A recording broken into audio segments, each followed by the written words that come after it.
Welcome to Women's LAX World Season 1, Episode 4, coming at you hot. Again, we have 3 people on this show. Me, Sylvia Queener, we got Brice Queener, we got Forrest, that's our special guest. Without further ado, Brice Queener, please introduce our wonderful, wonderful guest for Season 1, Episode 4 of Women's LAX World. We're so excited to have Forrest Stillwell join us, the current UMass Lowell assistant coach. Forrest has also coached at UConn and Bucknell, where he's had teams lead the league, I think, in defensive takeaways, I read today, caused turnover stats. I've had some scouting reports from Forrest over the years, just a really, really strong assistant coach in the game right now, by way of Atlanta and Florida, I believe, to the Northeast. And we'll get into Forrest's background a lot later, but one of the great characters on the coaches circuit in the summer to talk lacrosse with, and a barbecue master. So like Sylvia mentioned with social media, I enjoy Forrest's Twitter at Coach Stillwell. So if you don't follow Forrest, get on that. Obviously I'm at Coach Q88 and at the Drama Queener. But Forrest, can't wait to talk some LAX with you today. Thanks so much for joining the show. Oh my gosh, guys. I consider myself like some sort of Queener, like distant cousin. I like relate to Penn Yan and as in like my hometown, and I compare it. And then just the lacrosse, I do love our interactions like on the phone, in person, on Twitter. I do like to troll Brice, and then I always support Sylvia. So I love the support. Thank you. Vegas definitely did not have Forrest with the first Penn Yan shout out on this show, but No. you won that one. All right, I think we're going to jump right into the ACC, Sylvia, right? Yeah, jumping right in, start with Division One. I'm just going to go over some scores from the last week from the ACC. So it's from last Friday, March 12th to today, Thursday, March 18th. So we had a Louisville win over Central Michigan, 11-8. North Carolina win over Virginia Tech, 22-1. Boston College win over Virginia, 20-11. Syracuse win over Notre Dame, 15-12. Louisville win over Marquette, 14-10. Virginia win over Virginia Commonwealth, 15-5. Davidson with the upset over Virginia Tech, 15-8. And UNC just beat Louisville 19-7. So a lot of scores. What would we like to talk about first, Brice? Well, I think the UNC, Sarah, who has not come on the show yet, claims them to be the greatest team ever. And I'm going to put Forrest right on the spot, right out the gate. Forrest, is this the best lacrosse team you've ever seen at the women's Division I level? I think it's probably right up there with those late 90s Maryland teams. I think of like Randall and like Kelly Amonte and, gosh, there's so many there's like 8 Division I coaches from those teams, right? Who went 4 years in a row and won 4 titles, or maybe one of those early Northwesterns, but gosh, I don't think I've ever seen an offense play better together and then just a defense be on the same page. So yeah, it's probably the best team I've seen in a long time, and you see that they're so loaded with experience, it's impressive. Sylvia, I know we talked a lot about their defense, and again, did you say what was the final tonight? They gave up 7, so they still haven't given up 10. We know the goalie's really good. Forrest, how would you go about scouting them? I can go over, maybe you're coaching D now, so what would you throw? What would you throw at their? I believe you coach D, right? Aren't you? Yeah. Right now? What would you throw at that offense? I got one for you after, but and then Sylvia, you can maybe chime in or not. But what would you throw at them, Forrest? I don't know. COVID. Like they are so good. I think I think a zone they're going to shred because their lax IQ is so high. I think you have to sort of mug cutters and pack it in and really force them to take outside shots and rely on your goalie. And even then, they just thread the needle so well. It's going to be a battle, right? So it's like, I'd almost like you beat their offense by not letting them touch it. You run like football, you would run the triple option, like possess it forever, win the draws, don't turn the ball over, like take your shots with 20 seconds left and then make them grind. And hopefully you can knock it out. But I mean, I'm doubtful even on that. So yeah, that's a tough strategy. Sylvia, I'm going to go with face guard everyone. That's what I'm gonna go with. Every possession, throw the max face guard in. Fully See how it works. extend, stretch out on the adjacents. We're shutting everyone off. Slide, send your goalie to help. Just Yeah. The double team trap with the goalie and all of it. I mean, I don't know. I like your thought. I mean, it's pretty much the perfect game around the game. Sylvia, I know that Q swept Notre Dame, and you seem to tweet a lot about Syracuse. Someone told me this week, and I'm like, well, we are from upstate. Yeah, I might have been Liza. But somebody said that this week to me. And what did you? I know Emma Ward's caught your eye. What have you been seeing out of Cuse that you like?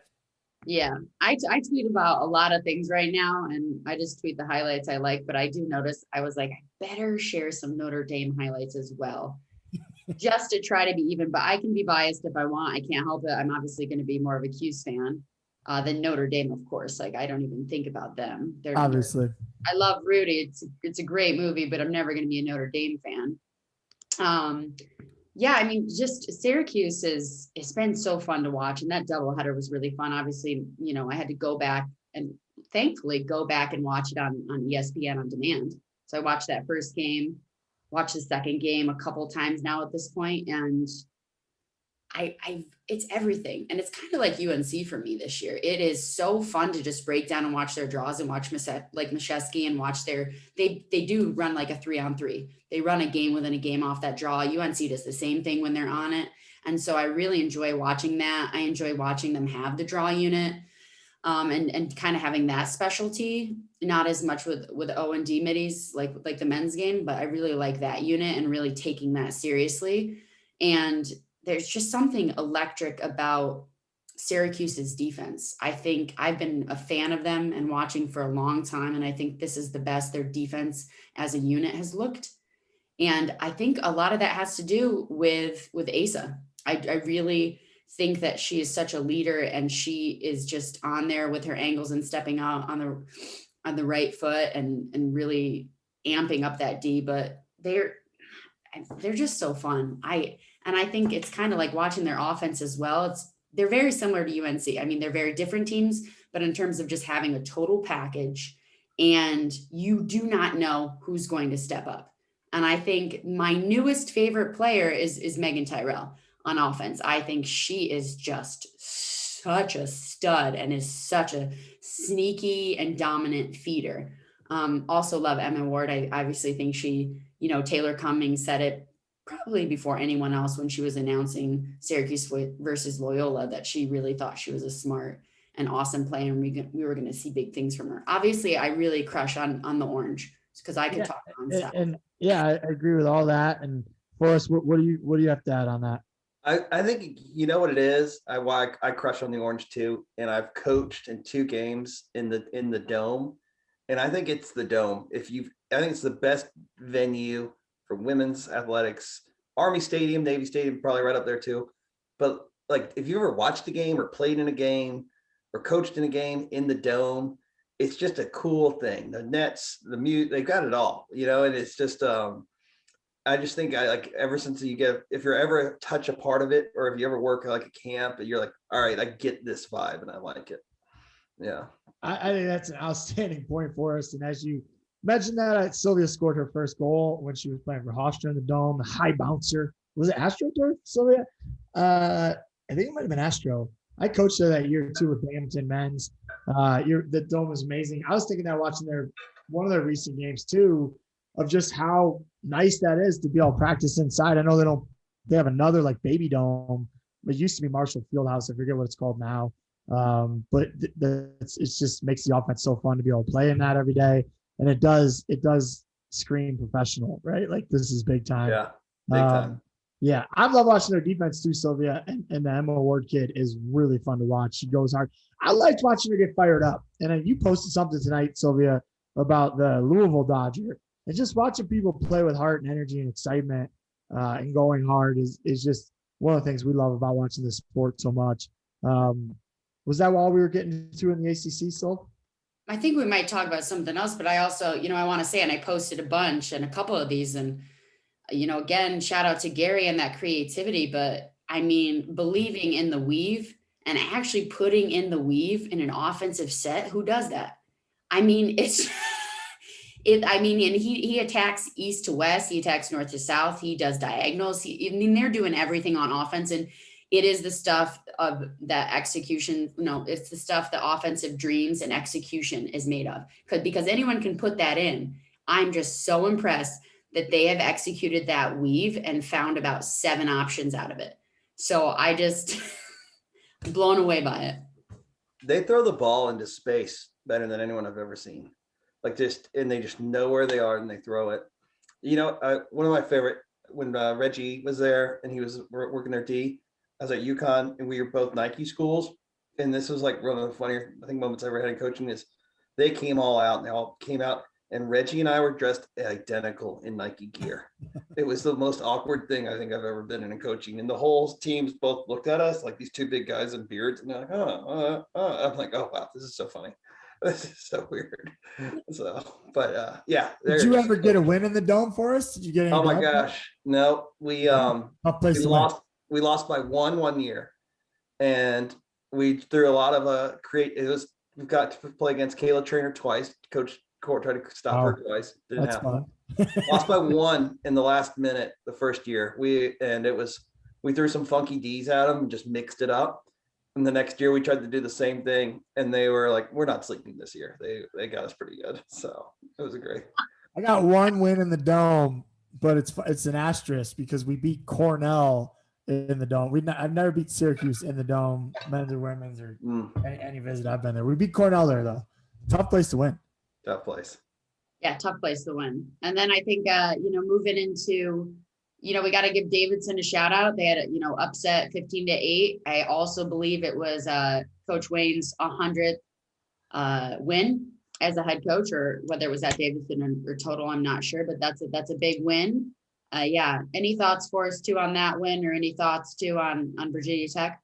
Davidson is just, they beat High Point, I think, this year. Like they're what's interesting, I feel like there's a lot of like sort of sleeper teams that are a tough out.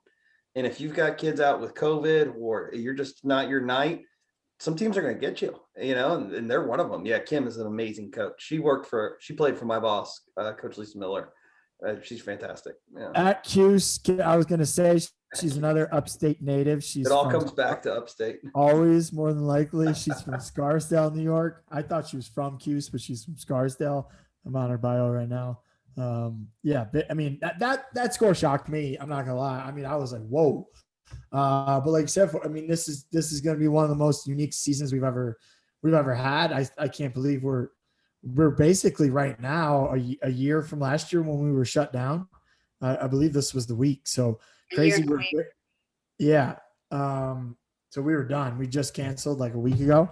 So crazy. Everybody's back and playing and we're moving on. But Big Ten's playing all against themselves, as we've mentioned every week, right? So what's our update in that conference? Not as many games obviously played. So we got, from last Friday, March 12th to Thursday, March 18th.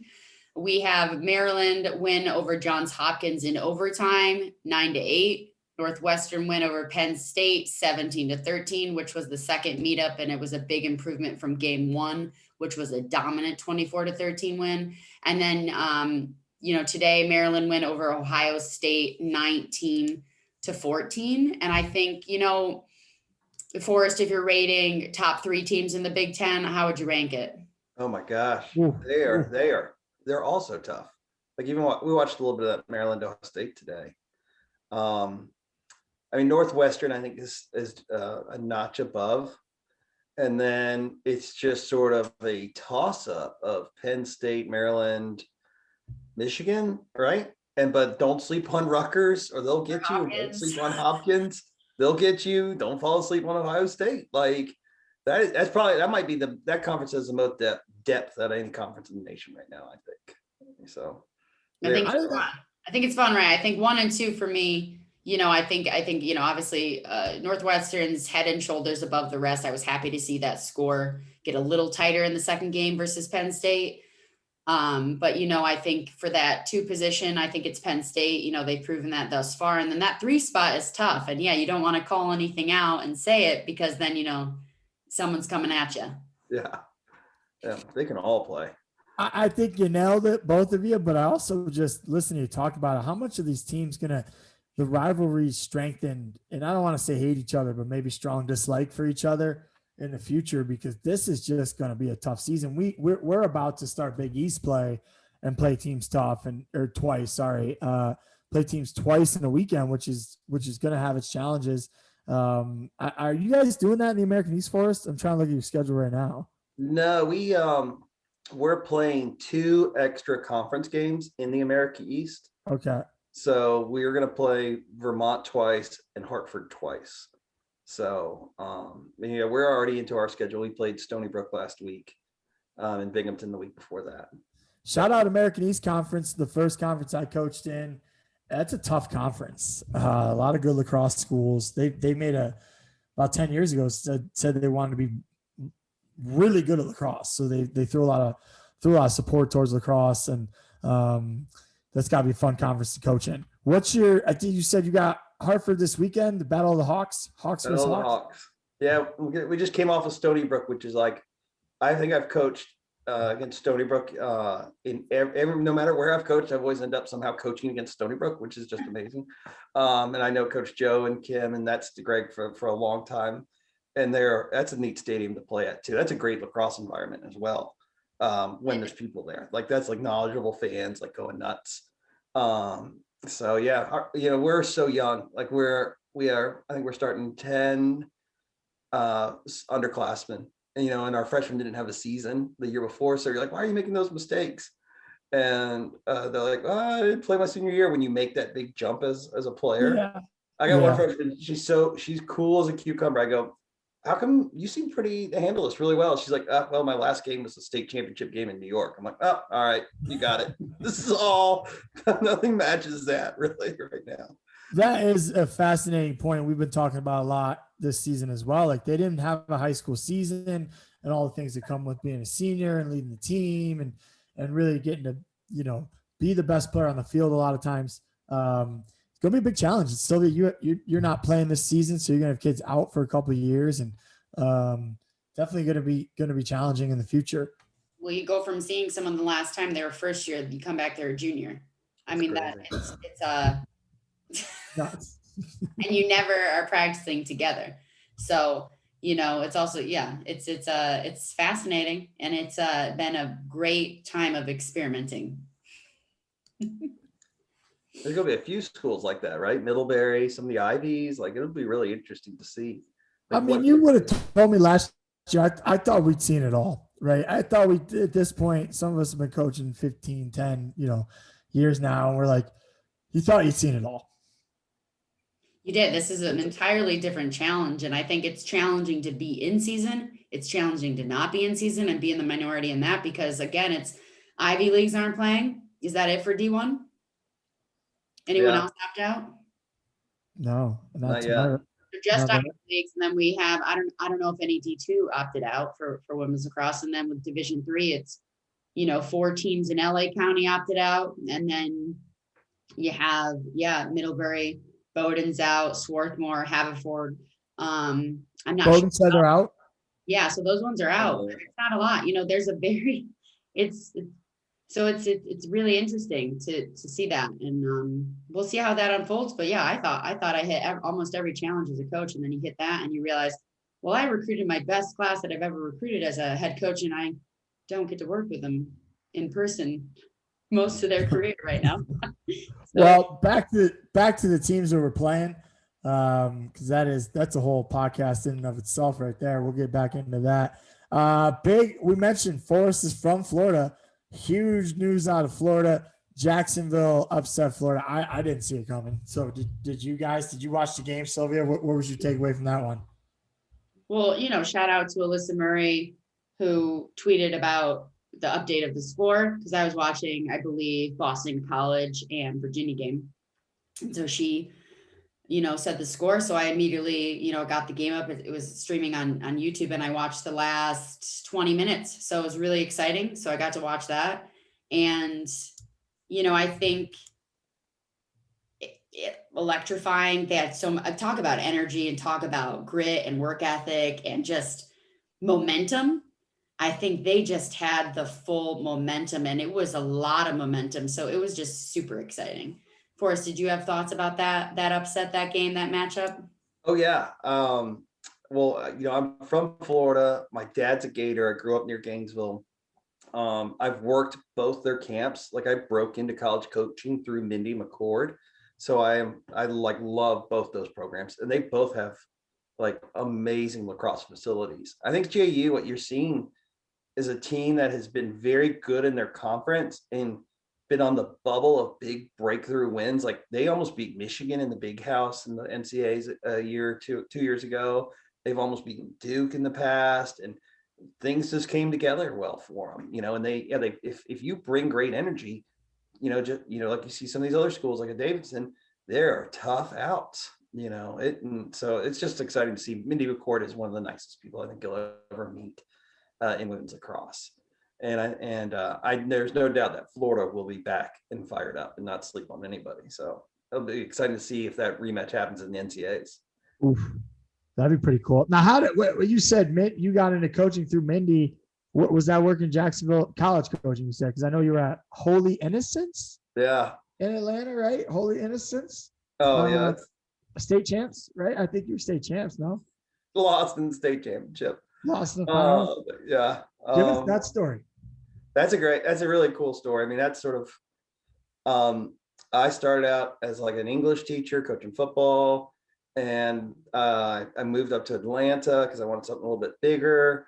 And I had coached girls sports, or now women's sports for a number of years, and they're always better than my male sport teams. I don't know why. Like I had a state champion girls weightlifter. I had like soccer. My soccer team was undefeated. I know nothing about soccer, but I'd read Phil Jackson's Sacred Hoops, and we put in the triangle offense in soccer. Like such random things. And I had the softball. I taught myself how to fast pitch, and we were a great team. And so the AD's like, "Hey, I want you to take over women's lacrosse." I'm like, "You're crazy! Like that team's never won more than 2 games." And I really think he wanted me to take it over because he wanted to fire me. And then the headmaster's like, "Hey, this no one knows what's going on with this sport, but it's growing like wildfire. If you can do a good job, you can go anywhere with it." I'm like, "Oh, that's great advice." So I took it. I coached it like football. Like I broke everything down. Like I used to call it clears, rides, and 8 meters, and the draws. That was like special teams. I'm like, "All right, we're working special teams," and so I had great assistants and good people, and we just I recruited like crazy. And within the school, we just developed. And then I started hauling kids to camp all over the South. Is what you do with football, right? Remember, like coaches would drive you to camp. I started taking girls to camps. We went everywhere. And I would start going to JU. I started meeting coaches, and I was able to meet Randall Goldsboro, who's broke in at Bucknell. And when she got the job, she offered me the assistant. And that's how I got it. And that's like my story. So like, I can't throw with a men's stick. I know nothing about the men's game. So I feel like, even though I'm a male, I'm like, "Oh, I'm so pumped to be on the women's lacrosse podcast," because like, I don't know anything about the guys' game. I can't contribute. I'm all women's lacrosse. So yeah, that's like my story in a little bit, but that's how I broke in. So it's been a great journey. I've loved it since. Yeah. That's quite the story. And I think obviously a unique perspective. And I think I love, when we talked about a 2-year football energy, that background and coming at it. And I almost look at it the same way as special teams, as each thing's its own part. And, so many different specialty factors of our sport. And that's what makes it really exciting. And it's always changing, which I personally love because it really helps with never being complacent. But we're happy that you're in the game. You're hilarious. You're a great coach. You're so fun to chat with. So I'd never heard that. That's amazing. I mean, I was like telling kids, I'm like, "Hey, run a wheel route against the ride, and that'll drag their safety over." And they're like, "Safety?" I'm like, "Oh, the midfielder in the floor," like. I mean, it's true though. All sports fit back together. Sports. I remember Forrest and I met at the Triple Threat Camp in Northern Virginia, Washington D.C. area, and I couldn't figure it out. I'm like, "Who's this guy?" I know every guy that's played the game. Like, what? How do I not know this guy? And then Forrest had told me that story. Gosh, it's almost 8-9 years ago now, and we've stayed in touch ever since. I'm gonna break into this. Let's talk about it. I'm going to throw another subject in here. We're going to talk about another one, but the camps, because we met at camp. Forrest, we've talked about this. The NCAA is now saying they might push us out of June again to work, not be able to work camps with kids. And like I just mentioned, that's where we met. That's like a lot of the fun of this. One of the reasons we're doing the show is because we're not getting to see our friends at camps. How important do you think that is in a player's journey and meeting coaches and the coach's journey and all of it? Oh my gosh, great question.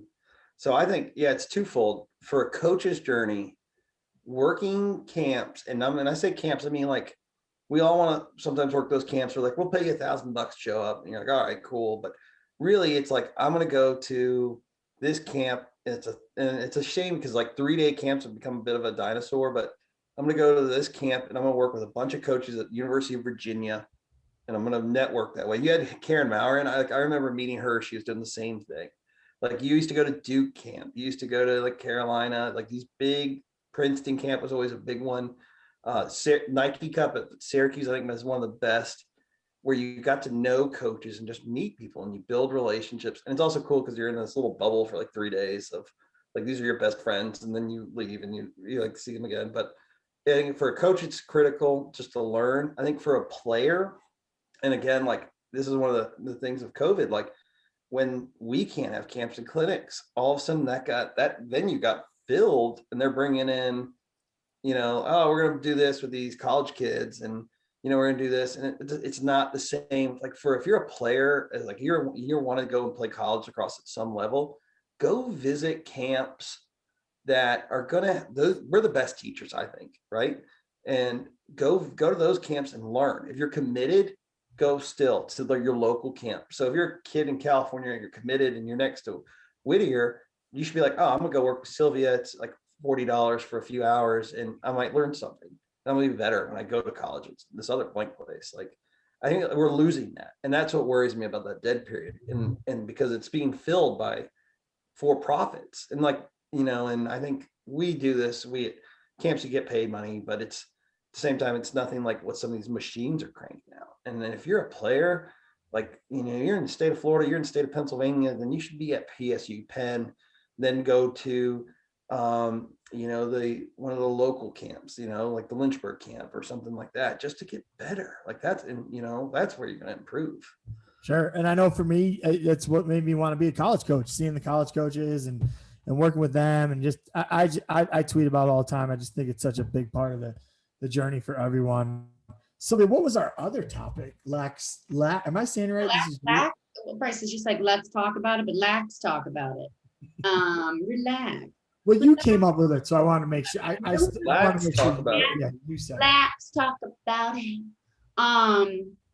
It's the transfer portal. That was the topic of the week, so we can LAX talk about it. I think obviously many people everyone has a take. What's your take about the transfer portal? Obviously, we saw, there was an article with Scott Marr, a little bit of a video, and then you have everyone and their cousins' opinion on Twitter. Forrest, what are your thoughts about the transfer portal and specific to lacrosse, women's lacrosse?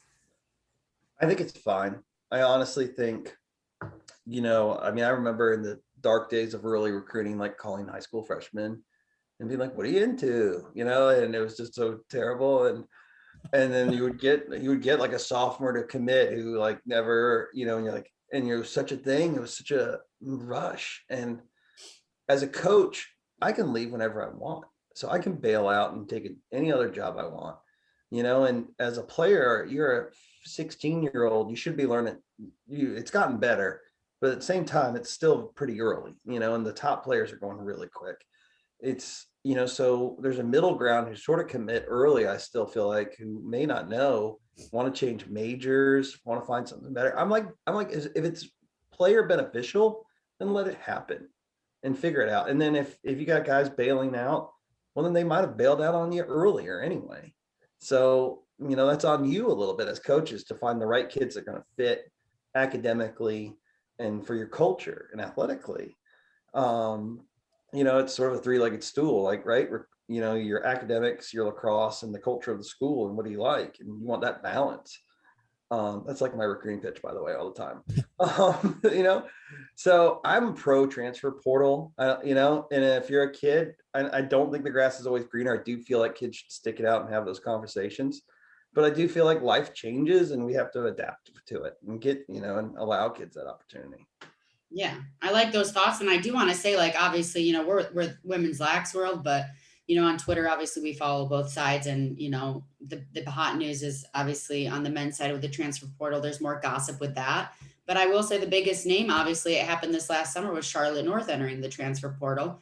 I think we might see more and more of it, and there will be more talk about it. Yeah, Brice, you have thoughts on it? Yeah, I think it's fine. Great. I honestly think I don't. Fine. I think it's great. Really. I mean, do we want, from a coach's perspective, do you want kids leaving? No, because that means they're unhappy, and that sucks. But that's life. I mean, it happens. So, Brett used to say it at camps all the time. My brother, and it drove me nuts. In the moment we'd give the recruiting talk before the rules, so we were legal. But we'd always talk about finding the right fit, and Brett would be like, hey, and if it doesn't fit, transfer. I transferred. It was the best thing that ever happened to me.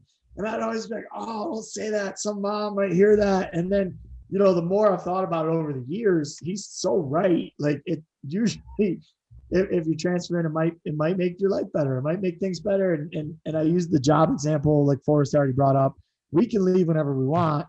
So I think it's a no-brainer. I think it's really good. I think they've made it easier. I think some coaches do love power, and I think they would hold it over kids. So you say having those conversations sometimes not as easy as we think it is to talk to us. So I think it's great. 100% amazing. Yeah. It's glorious. I love it.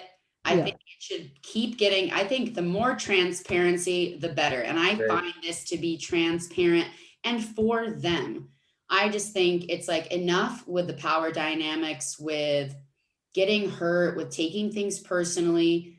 You know what? I transferred so many times. And of course, Brett shared that. There's nothing better than listening to someone with experience. I transferred and played at 3 different programs. I ran away from my problems. I faced the same problems. I ran away from them again. I faced the same problems. It's a pattern. And none of it was on my coaches. None of it was on anything else. It was my journey. And I think we need to just be more transparent about it. I think it's nice we can see it. I think it's fun. I think it adds more conversations and transparency between coaches. So there's less things behind closed doors and there's more things that's out in the open. So I'm really all for it. And I think it's like, everyone gets to choose their journey and they have to own those choices. And that's that. And college is expensive. If you have a fifth year, like if you're one of these kids like, oh, I got a year, go do your master's. If you're like, I want to be a teacher, like immediately go get your master's and go play somewhere and go have a blast. If you didn't play that much, drop down to another level and go have a blast. If you want to challenge yourself, like we have a D3 transfer from Ithaca, who had a huge win over Portland. And she's like, she's really challenging herself and she's playing up. It's great. Just getting her, what's she getting? NBA, it's fantastic. I'm glad we're all in agreement. It's great. Well, I think it's great. I like you both said it's fine. No, not much controversy debate going on here. No, but there was, Scott Maher on the men's side, kind of the video made him look better, but I didn't love the quotes. And just anytime they're talking about controlling people, it's like, why do you want? I was surprised coming from him too, in terms of, in some ways he's so about, fostering that creativity, and it's a double-edged sword then if then you're controlling a little bit or wanting them to work through their problems. Yes, if they don't want to though, you also don't want them in your program.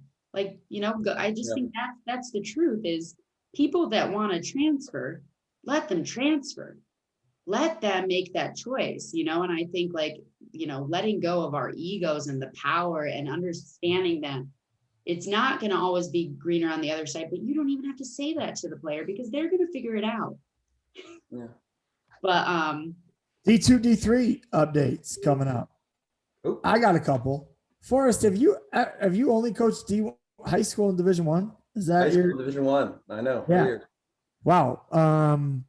But about the Bombers, you mentioned their win yesterday was huge. Sylvia did some great job with the highlights. Sylvia, I gotta say, I love the Instagram account because I don't even have to look up scores that much anymore. I can just get on the IG or your Twitter, and it's helping me a lot. But the scores I saw, Clarkson 22-1 over SUNY Canton. Our boy Ben Gable, shout out Coach Gable up there in the North Country. It's not easy, not a lot of sunlight. So send this clip to him, but big win for them. And U of R beat Nazareth 11-3. Shout out Subim, head coach at U of R, who we heard stories of at our kitchen table growing up. So she did a heck of a job there. Sylvia, you had some D2, D3s you were looking forward to? Yeah, and I, obviously shout out to Clarkson. I think they're facing Cortland. That's not the game I highlighted, but they're going to be playing Cortland. So I'm interested to, check that out for D2. And I'm just going to start by saying it was just so nice to scroll and look at all the games that are coming up, because now people are getting their season openers.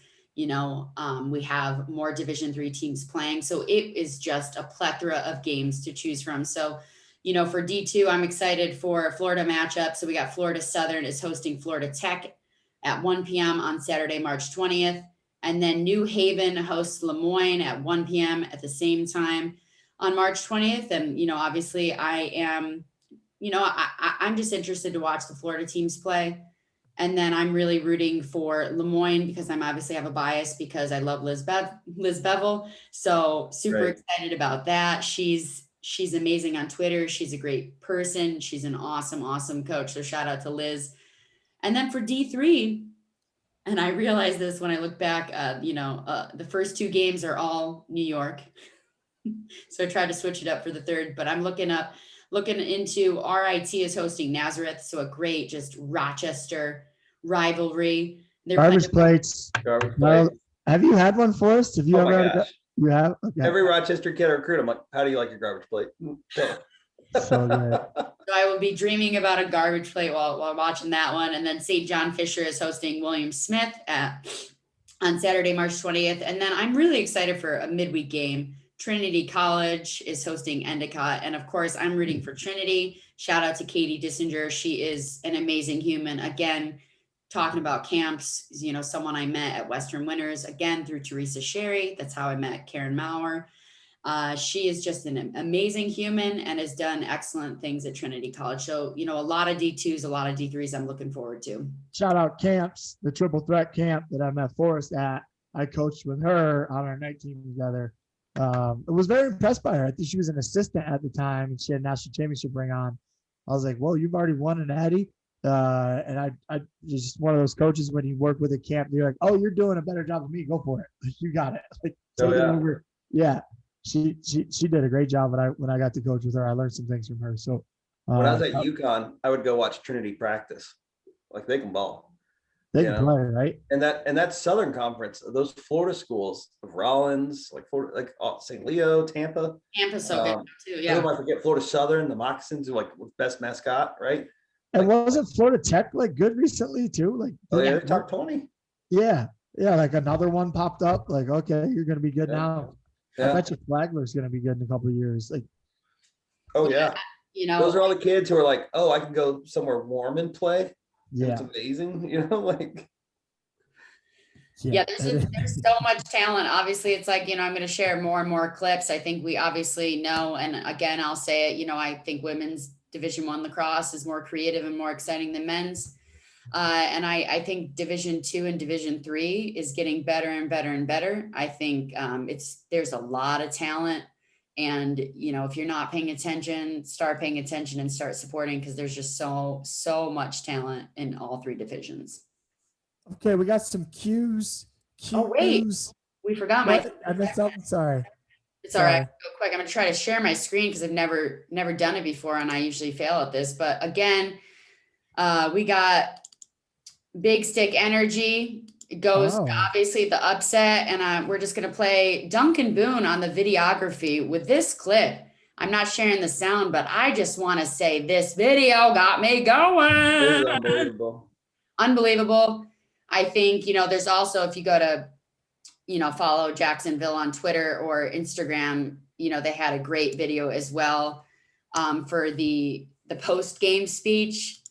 And it is coach just talking about stats and hyping everyone up and their draw controls and the kind of the workhorse, stats, and it's electrifying, and it's so exciting to have more intimate moments and kind of private moments like that. Obviously, we've been in Stony Brook's locker room with their post-game celebration and song. I'm enjoying getting more content, and I think there's a lot of people doing a lot of exciting things for us to be able to be a true fan. Now we're time for cues from the cues. Cues from the cues. Cues from the cues. For the BBQ man. You need a little music. Cues from the cues for the Cues BBQ from the man. cues. A little graphic pops up like boop, boop, boop, boop, boop, Yeah. boop, I'll put on cues from the cues for the BBQ man. boop. Well, I'm interested now because we've already touched on a little bit of your background, but what was your first stick? Do you remember the color, the type? 100%. Did the AD give it to you? Like, where's this one coming from? Yeah. So I had a great piece of advice early in my career. And it was, and someone else is, don't touch the stick, whatever you do. And I was like, and I go, because the minute you do and you look bad, you lose all your credibility. That And is it was so true. I think my first stick was a De Beer NV3, and that thing was like a tank. It was awesome. And I think I traded it with a kid who had a solo. Remember those single piece things? They were horrible. Yeah, Haro. I was like, I was like, these are so bad. Like, you need to trade me, and I'll just hold this on the sideline. So, and I really, guys, I didn't touch a stick for 2 years. I would practice on my own. It's shooting and stuff. So when I did finally do it, I was pretty, at least halfway decent. So you hold one now. You will play with one now. Oh yeah, I play. Obviously we have a great. We're sponsored with Maverick, and I love their stuff. It's been great. So, but I mean, I've had Under Armour, I've had De Beer, I've had them all, STX. So yeah. Well, fun fact. I think the Haro Solo. So it came out in 2005. And that was when my parents were coaching the Empire State game. I was on the Western team, so we got sponsored by them, so our entire gold medal Western team was using the solos. It was, at the time, anything free, man. At the time, I thought it was the best thing since sliced bread. I was like, this is amazing. The head is attached to the shaft. And the lip was like this thick on ground balls. I think at one point it got stuck in the ground and I flipped. Like it's like a shovel. You want to look for a shovel for the snow race. It's the soul. Yeah. I almost tweeted that at you. I'm like, oh, too bad there's no arrows laying around for you to shovel snow from. I think it's a shovel. Colorado company, maybe. I think they have an office out here. I know they do. We got like a shirt from them last year. Yeah, so they're probably not going to sponsor the podcast. Well, I can't speak ill of them because we won, the first gold medal that Western won against Long Island. So, and hey, solo. Forrest, did you ever recruit the Empire State games? Are you aware of this? I have. Oh, it's funny you guys were talking about like New York and stuff. Like very early in my career, I figured out that I want upstate New York kids, and I made it an effort to go and find those kids. Like Empire State games, oh my gosh, what's the one in November of all the high schools? It's like my favorite tournament in the world, and it is like the sneaky good tournament. It's at Cochrane. The LAX Nations one. So yeah, LAX Nations. It's right up there with those. Like I go watch all those high school games. Like upstate, you guys have said it in the past in your podcast, like whatever it is, upstate New York, Long Island, like there's competitiveness and that small-sided stick work. It just makes great lacrosse players. It's got to do with the weather. You got to really want it. If you can pick up a ground ball in those muddy tournaments and those things. I guess Lewisburg, PA, is that where you were at in Bucknell? Is that what it's called? It's pretty close. Yeah, we used to drive by Bucknell. Actually, it was one of the back then when we were kids, one of the only places you drive by that had goals out. So anytime you saw lacrosse goals outside upstate, you're like, whoa, these people have it too. So that was always cool for Bucknell. Let's get your coaching philosophy as best you could say it. I didn't say it. My favorite author wrote it, Pat Conroy, who passed recently a couple of years ago, who's written amazing books. And he's very similar to me. He uses 20 words when you can use 5. But he said the coach it's in this book, Prince of Tides, which I like. It was one of the first books when I like knew I loved my girlfriend, then now wife. I was like, I gave her this book, and I was like, I want you to read this book, and it's nothing about coaching. But he said the coach stands at a young person stands at the door of adulthood and struggles to kick it in, and the coach is the person that stands behind them that helps them kick it in. That's paraphrased, but I mean that's my philosophy in a nutshell. It's that person that is like going to pick you up and going to help you conquer obstacles, I think, while also sort of challenging you at the same time. And that's what I love about coaching women athletes, because we talked about this with Coach Miller, and we do these mental minutes, and we talked about how women aren't taught to advocate for themselves. And, and I think that's like where I've always been like, I'm your biggest fan, so you need to be your biggest fan, and you need to advocate for yourself and push for yourself that you are excellent and that you deserve this, whether it's on the lacrosse field or in the workforce, sort of. So that's sort of my philosophy in a nutshell. So That's a great answer. Well, thanks. I almost cried. I got a quick question too, and lacrosse related, because I mean I would end it there because that was such a beautiful question and answer. But what's your favorite rule change in the last 2 years? Oh, good question. Oh my gosh. Good question. I mean, I love the shot clock. I think it's changed how we've even coached, because kids now have to think about like, all right, you're down 3 with 2 minutes left. What's your time frame for scoring? And you have to practice that. That's like a scenario, right? It's like your 2-minute offense. So I think the shot clock's pretty exciting. There was that one year where 3 seconds didn't count as a major foul, which I loved. And then they quickly yanked that out. As a defensive coach, I love that. I love the creativity off the 8 meters though that you can do now. And I also get frustrated by 8 meters. But some of the creativity of where you can put people and the strategy with it is really cool. I agree with that. And I think, and it all comes down to mindset, because I'll obviously advocate for 8 meters. I've said it in previous podcasts. I love it. And I do, but there are times where I'm watching both teams play zone, and, the offense smartly working it and moving the ball and, finding the shooting space calls. And when it's that predictable, I have to fight against my anger, where I'm just like, oh, another 8 meter. But like, if you have a good mindset and you're like enjoying it, it's very exciting. But I agree with those rule changes. Brice, did you have any different ones that really excited you in the last couple of years? Great answer. I mean, the self start in the midfield was huge. I think, yes. I didn't know how that was going to play out. I remember that year just being like, huh, what? Like they're just going to run on their own. And like, I mean, I liked it because it was obviously, and we were actually talking today about watching Sarah growing up. I was like, I remember watching them at State Park without boundaries and throwing the ball out of bounds. And so obviously a lot of great changes, but I love also the shot clock started in women's lacrosse and just always being able to throw that out to guys that I'm friends with. Yeah, it's like, I mean, it pushed the guys game to get it. And I know it's a women's podcast, but the guys game was getting so boring without it. So I mean, the women's game really put it out in front. And I thought to me, and it was a microcosm of what we talk about a lot on the show, which is like, there's more involved. There's more things in this game. That's why we like it more. So that was cool. Great question. So we got to make that one a staple. I think you're onto something here. You're a good host. Forrest, you got the green egg. I'm jealous of the green egg.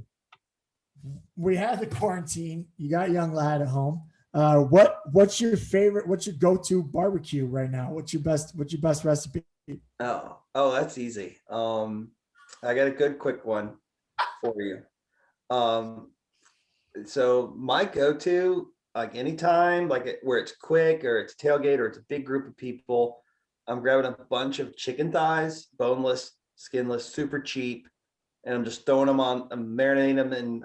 If you find that Cornell State. Oh, Cornell's the best. The best, right? Woo! Marinating them in that, and then I do. And here's a great Google, and I totally recommend this: Alabama white barbecue sauce. Oh, you've told me this before. I still haven't had it. Oh, Yeah. this stuff is it's easy to make. You can Oh, you make it a make couple. it. What is it? Essentially it's mayonnaise with vinegar and spices, lemon juice, spices. And you're like, if you hate mayo, but you can also do it with like egg yolk and get complicated, make your own sort of where it's not so mayo-y. But it's just like the best tailgate because you just baste it on there. You throw it on there, you chop it up, and you throw it in a sandwich, and you've got a little bit of sauce, and you got chicken, and it's my favorite. It's like my go-to. And then if I get really creative, I'm doing like a paella on the grill, which I just like sort of fun. So What do you put in your paella? I it's sort of like whatever I got, I'm lucky I'm New England. We have great seafood. So if I've got a bunch of like great clams, I'm throwing those in there. Or, if we take a day trip and there's some cheap lobster you can find sometimes, I'll throw those guys in there, or just sausage and chicken, so yeah, I think the chicken thigh is very underrated. chicken thigh. Totally underrated. Totally underrated. I was Sylvia, telling my players about that. Yeah, they don't know. They just think they got to go healthy with the organic and the expensive chicken breast, and the thigh gets overlooked. Sylvia, did you have other questions? I was going to end on my barbecue one, but I didn't know if you had more. Love ending on the barbecue one. I think too. Yeah, Forrest, is there anything too you wanna share? Any topics we didn't cover? Any additions you got? I brought a question with me, actually. Funny you should ask that. So you guys talked about this on a previous podcast, but like when you're voting, like, so I'm a top 25 voter this year.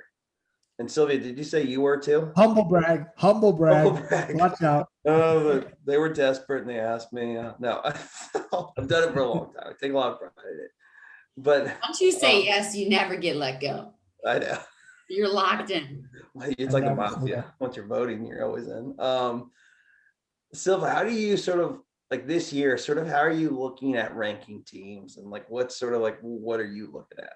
I would love to know that. And Brice, like if you were like ranking teams this year, like because when I'm making my list, I'm like looking at Denver. I'm like, how do I rank these guys a little bit? How do I rank some of these teams that haven't played much?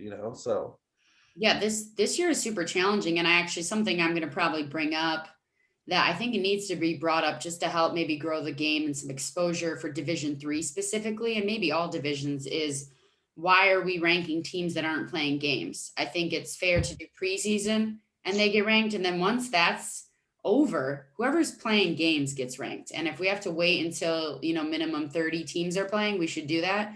But I felt a little odd, voting for Middlebury, who ends up not playing for 2 weeks.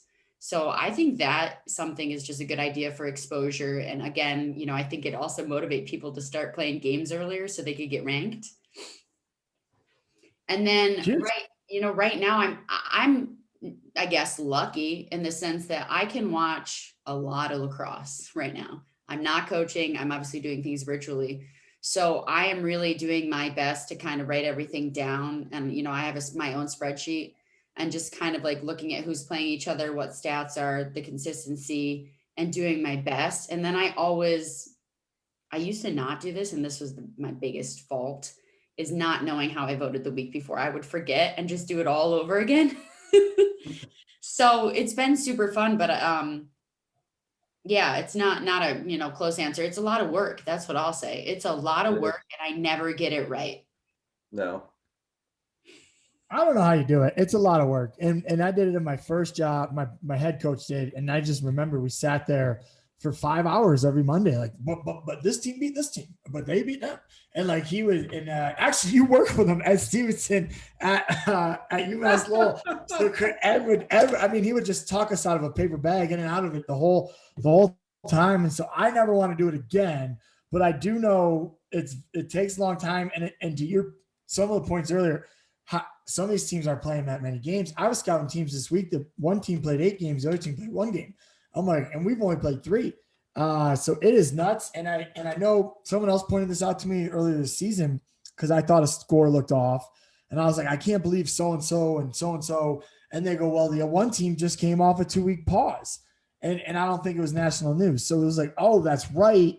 Coming back from 2 weeks off of practice and then jumping into a game. And are you supposed to know that? Like, are people, there's all these things going on that I don't know. So, bless both your hearts. Bless you both for doing it, because it is a lot for us. But how are you taking that all into account? It's interesting because I know some teams are talented that just aren't. You haven't seen it yet.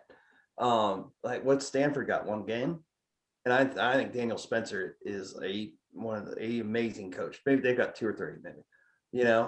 Same for like USC. Two. I think you're right too. I'll look it up. Yeah. Yeah, and my thing is like, all right, if a team is in the top 25 and you get a win this year, then you're in the top 25. So there's some great, like Drexel, that team is super tough and amazing. We're good. Temple, I don't know what's in the water in Philly, but it's great. St. Joe's is like not in St. Joe's is, really good. so good. And then right down the water, Wood'a, if you're in Baltimore, Towson is a tough, and then Loyola. Like, it's like, how do I place these teams in here? They've all got top 25 wins. And it is interesting because it's like if Mississippi State beats Alabama in football and Alabama's 2 in the nation, Alabama goes to 4 and Mississippi State jumps up to 14, right? So you don't automatically switch them, which I feel like some people feel like in women's lacrosse that should happen. I'm like, it's not the case always, So I don't know. It has been an interesting year. It just sort of show me what you are this week, I guess is what I've said. Fascinating topic. Way to bring a question. Second person ever to do it. Matt Bachla on the other podcast. So first one on this one. But I would also add, the goal every year is to peak at the end. So everybody still got that chance. And I think it was a huge thing in college football this year, right? Like Ohio State, who you probably dislike, you big War Eagle, big Auburn guy. But what, they only play like 5 games and they got in the playoffs? I don't know. And then they changed the rules. I don't know. Yeah. So I actually I hate Bama so much. I picked them to win the national championship in basketball just so they would lose, so who knows? So did you vote Division 1 too, or so are you just on the D3 vote? D3. And I think, to be fair, it's like, it's a flawed system. You don't have clear expectations or power rankings or how it's going to go. You don't have meetings beforehand. We all have our biases. We're all in different regions. And, I try to just take that in mind. And like, I'm happy that I'm from New York, but I'm living in California. So I can rank teams in the West region that NESCAC people aren't thinking about.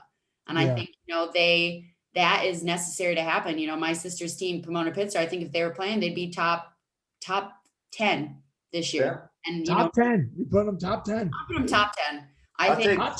Hot take. Sister, I think, and I think there's just a lot. And I think Colorado College got a really good recruiting class too. And it's just like, when those things as well, you can't be objective, coaches, all of these things. And I think that colors the lens a bit. And so I try at my very best to take a deep breath and really try to look at numbers, look at situations. But there's been a lot of people beating a lot of people in a nice circle. Because I feel like it's like, Towson got ranked. I think, did Temple now, but I feel like Drexel should have, St. Joe's maybe. It's like, there's Hofstra, and, there's a circle of people beating each other. Rutgers, yeah, it's like Hofstra, yeah, UConn, UMass. Have you guys seen Sydney Watson play, by the way? Oh my God. Yes. That kid can ball. She can ball. Alyssa Perella, I finally watched extra time. Just like, there's an unbelievable amount of athleticism in women's lacrosse right now. Just unbelievable. And then coupled with IQ, it's really a fun time to be coaching in the women's game and to also just be a fan. It's been really fun being a fan. It is the best game. I can't believe it hasn't quite, is like shot off amongst kids playing. I am so excited for it when it really shoots off with people watching. And they're going to be like, oh, where's this been? You're like, it's been here forever. It's been here. It's been around, but it's a really good time to become a fan because it does keep getting more and more spectator friendly. Mm-hmm. And I think, watching the top 5, I just feel #blessed. Watching that talent, I think above the rest has been really special. And then you go to ESPN on demand and you get to watch another random game and you're just like, there's talent everywhere from the top down. It's really exciting. Mm-hmm. But, I want to thank you, Forrest, for being with us. I think our time has come to a close. You've been an amazing guest.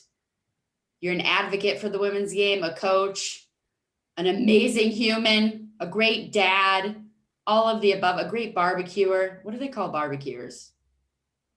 Pitmaster. Yeah. You're a pit master. Thank you. Brice, any thanks for Forrest? Yeah, thanks so much, Forrest. I love that this game has brought us all together, and we did this tonight. And we wish you the best of luck with your season coming up. And thanks so much, man. Can't wait for the Alabama white barbecue sauce. Alabama white barbecue. Oh gosh, y'all, thanks so much for having me. As an unofficial Queener cousin, I am so blessed to count you guys as friends and to be on this. So thanks again. I'll come back anytime you want me. So we will definitely be having you back. Thank you so much. Playoffs. Coming back for playoffs. Bye, Forrest. Bye. I belong to you. I belong to you.